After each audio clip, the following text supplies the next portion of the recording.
اعوذ باللہ السمیع العلیم من الشیطان الرجیم بسم اللہ الرحمن الرحیم۔ میرے مسلمان بھائیو، وضو جو ہے یہ نماز کے لیے ضروری ہے، اور وضو کرتے وقت اکثر بعض اوقات بہت سے بھائی جلد بازی میں جماعت میں پہنچنے کے لیے جلد بازی کا مظاہرہ کرتے ہوئے کبھی ان کی کونیاں خشک ہوتی ہیں، کبھی ان کی ایڑیاں خشک رہ جاتی ہیں، یعنی صحیح طرح سے مکمل وضو نہیں کرتے، اور جب تک ہمارا وضو مکمل نہ ہوگا ہماری نماز بھی مکمل نہیں ہو سکتی۔ رسول اللہ صلی اللہ علیہ وسلم نے خشک ایڑیوں کے متعلق عذاب کی جو ہے وعید سنائی ہے۔ عبداللہ بن عمر رضی اللہ تعالی عنہ سے روایت کہ ہم رسول اللہ صلی اللہ علیہ وسلم کے ساتھ مکے سے مدینے کی طرف لوٹے اور رستے میں ہمیں پانی ملا، اور ہم میں سے ایک جماعت نے نماز عصر کے لیے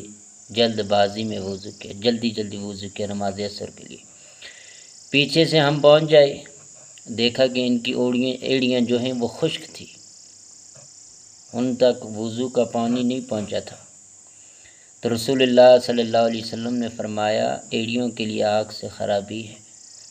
پس وضو پورا کیا کرو۔ اللہ کے محبوب پیغمبر نے فرمایا جو ایڑیاں خشک رہ جاتی ہیں ان کے لیے آگ کا عذاب ہے۔ اسی طرح اس حدیث سے معلوم ہوا ایک تو وضو بڑی احتیاط سے صحیح طریقے سے اور مکمل پورا وضو کرنا چاہیے اطمینان کے ساتھ، اور اعضاء کو خوب اچھی طرح مل کر تین بار دھونا چاہیے تاکہ ذرا برابر جگہ جو ہے وضو کے دوران خشک نہ رہ سکے۔ اور اسی طرح ایک شخص نے وضو کیا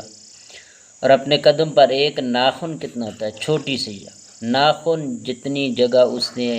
وضو کے اندر خشک چھوڑ دی، تو نبی کریم صلی اللہ علیہ وسلم نے اسے دیکھا اور فرمایا واپس جا کر کے اچھی طرح وضو کر کے۔ تو پھر دیکھیے محراب، کہیں یہ غلطی محراب تو نہیں کرتی، کئی محراب بھی جلد بازی کے اندر جماعت میں پہنچنے کے لیے جلدی وضو کرتے ہیں، کہیں ہمارے اعضاء، ہماری پیشانی، ہماری کونیاں، ہمارے ہاتھ، ہمارے پاؤں، ہماری ایڑیاں کہیں خشک تو نہیں رہ جاتی، اور جب وضو مکمل نہ ہوگا نماز بھی مکمل نہیں ہوتی۔ اس لیے احتیاط سے وضو کیا کرے، اللہ سے دعا اللہ میں نبی کریم صلی اللہ علیہ وسلم کے طریقے کے مطابق وضو کرنے کی توفیق عطا فرمائے۔